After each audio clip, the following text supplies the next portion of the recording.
Pues hola de nuevo a todos. Aquí estoy otra vez para contaros mis reflexiones de la última semana. Y la verdad es que después de haber trabajado en los vídeos durante todo este periodo de aislamiento y de reclusión, al final he acabado uniendo muchas ideas de las que os he ido contando. Y si os fijáis, he estado hablando fundamentalmente de dos cosas.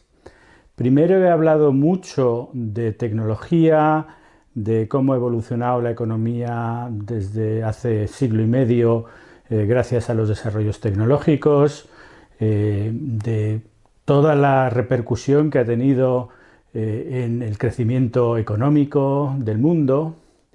Y a continuación he pasado a hablaros un poquitito más de reflexiones sobre temas de actualidad, sobre medidas que se pueden tomar, sobre la necesidad de España de afrontar esta crisis de una manera coherente estratégicamente. Y después de todas estas reflexiones, pues me gustaría unirlas, ¿no? Porque a mí me da la impresión de que estamos viviendo un momento muy delicado en la historia de la humanidad. Porque se juntan dos cosas. Primero, una crisis económica que va a ser consecuencia del coronavirus de unas proporciones apocalípticas, porque los últimos informes del FMI sobre la caída del PIB en España del 8% es realmente algo que no hemos vivido en tiempos de paz nunca jamás, y puede tener unas repercusiones sociales impresionantes. Y junto con esto también estamos viviendo un momento de cambio tecnológico absolutamente impresionante. Como os comentaba en el vídeo sobre el análisis histórico del mundo VUCA, hemos evolucionado de una manera muy rápida en las últimas 2 décadas y estamos ya entrando en la segunda era de la máquina, en la era de la inteligencia artificial, en la era de la automatización, en la era de la robótica, y esto va a tener un impacto en nuestra economía en un plazo muy breve. Y tenemos que estar preparados para ello. Pues bien, la convergencia de estas dos cosas me hace pensar que para salir de esta crisis lo tenemos que hacer pensando de otra manera. Una crisis que va a tener unos efectos sobre el mercado laboral yo creo que bastante importantes, especialmente en España, en todos los países del mundo. Pero España es que es especialmente sensible porque somos una economía fundamentalmente de servicios. Sí tenemos una base industrial en determinados sectores, especialmente en el automóvil, pero nuestra economía es una economía de mano de obra muy intensiva y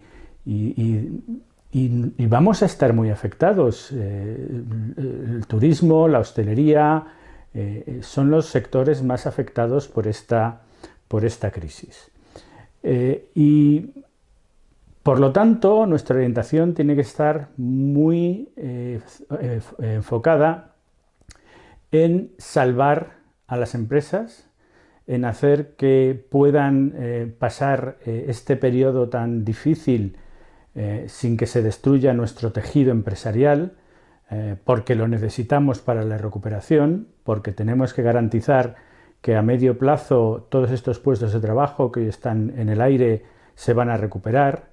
Tenemos que enfocarnos también mucho en las personas, en todo el mundo que trabaja en estos sectores, porque van a tener un sufrimiento mucho más intenso que sectores de la economía o que países más industrializados que no dependen tanto del sector servicios.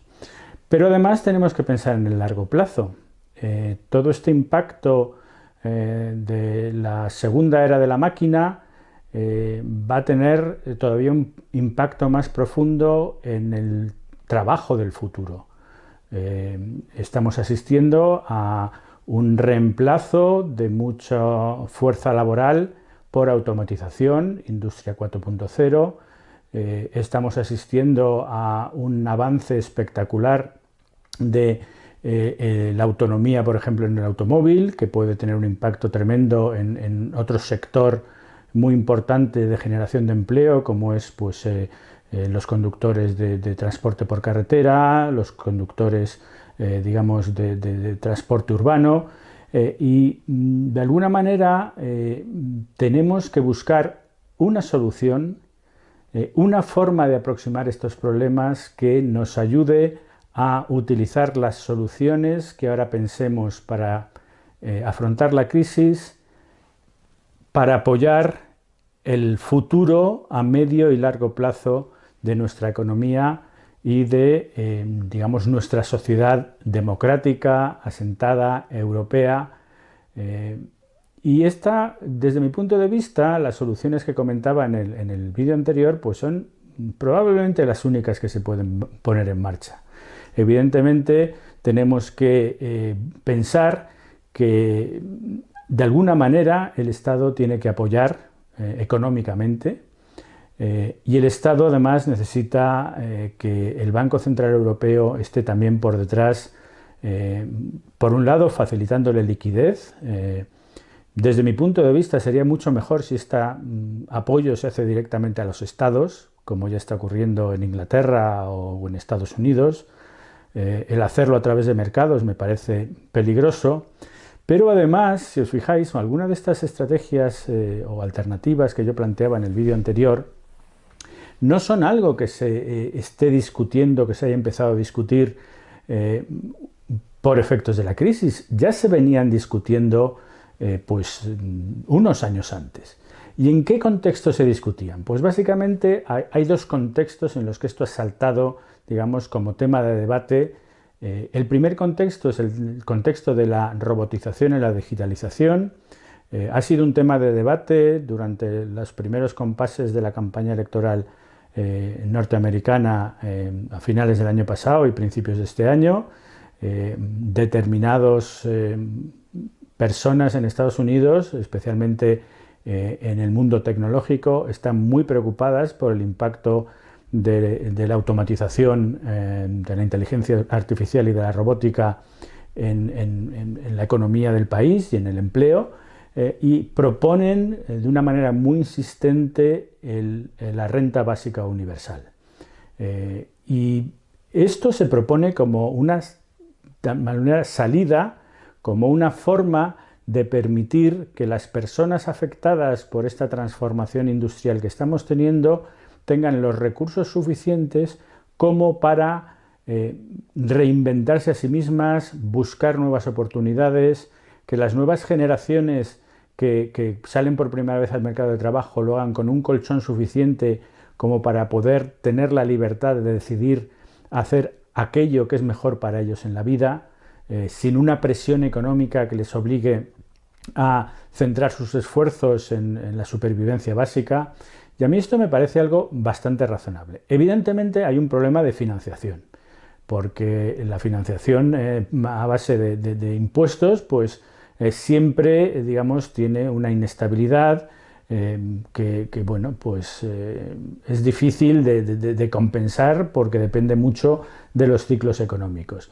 Pero es una idea que a mí me parece, siempre y cuando se atienda a aquellas personas que tienen unos niveles de renta medios y bajos, me parece pues muy apropiada.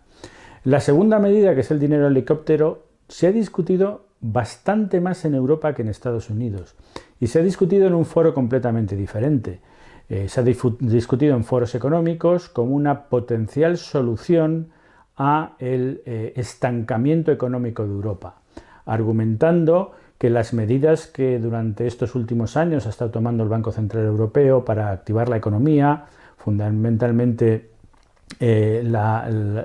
monetarias, de expansión monetaria, no han sido suficientes, que los tipos de interés ya han bajado mucho, que no hay maniobra o capacidad de maniobra ya desde el punto de vista digamos de bajada de tipos de interés, y que por lo tanto la única manera de reactivar la economía, de generar un poquitito más de inflación, que estamos en Europa en torno al 1 y pico por ciento, 1,3, 1,4, que es una inflación que está por debajo de los objetivos del BCE, que normalmente es alrededor del 2%. Entonces, el dinero helicóptero se estaba, digamos, planteando como una medida monetaria, como una forma de poner capacidad de consumo en manos de las personas para que la economía se reactivara. Pues bien, si juntamos estas dos cosas, yo creo que todas esas medidas que os comenté en el último vídeo empiezan a tomar mucho más sentido. Pueden ser medidas que contribuyan a hacernos salir de la crisis y que por los estudios y por las discusiones que se han mantenido hasta ahora, no creo que puedan generar inflación. ¿Por qué? Pues porque nos vamos a enfrentar a una situación deflacionaria, una situación de una caída tremenda de la demanda, de una caída tremenda de la producción. Probablemente la producción se reactive antes que la demanda, con lo cual va a haber un exceso de demanda un exceso de oferta frente a la demanda, y esto puede ser un escenario deflacionario. Por lo cual yo pienso que hay que echarle valor. El presidente Macron decía en unas declaraciones que publicaba hoy toda la prensa que hay que pensar en lo impensable. Hay que afrontar la solución a esta encrucijada en la que nos encontramos con imaginación, con nuevas medidas, con un enfoque fundamental en las personas, en los seres humanos, en las empresas, especialmente las pequeñas y medianas empresas en España, los autónomos, que una empresa en el fondo, o una pequeña organización, una microempresa dirigida por un autónomo que tiene sus 3 o 4 empleados, o una empresa, digamos, familiar de 30 o 40 empleados, en el fondo siguen siendo un grupo de personas que tienen un objetivo común, que a través de la colaboración en esa pequeña organización empresarial comparten, digamos, su vida, comparten objetivos. Tenemos que tener una economía mucho más orientada a los seres humanos, porque la fase de estar muy orientados a las grandes organizaciones ya se pasó. Así que nos toca empezar a pensar de otra manera. Bueno, pues esta es mi reflexión de hoy. Espero que os haya gustado y os veo en la próxima.